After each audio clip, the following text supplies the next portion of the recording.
Hello guys, in this quick video I'm going to show you how to make a bootable flash drive or hard disk on Linux.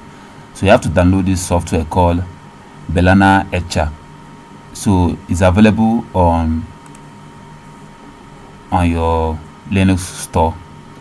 It's based on Debian. So if you want to make a bootable flash drive, you have to click on flash from file. It's going to ask you to select the ISO file you want to make bootable.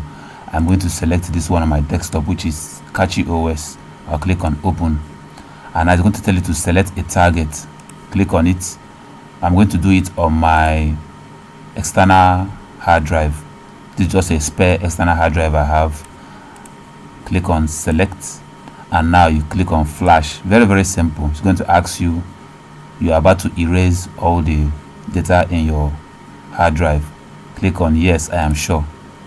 It's going to ask you for your password. Put your password and click on confirm, and now it will flash the ISO file to your targeted flash drive. So it's very easy. So that's how you make a USB flash drive bootable on Linux. That's all for this video. See you guys in the next one.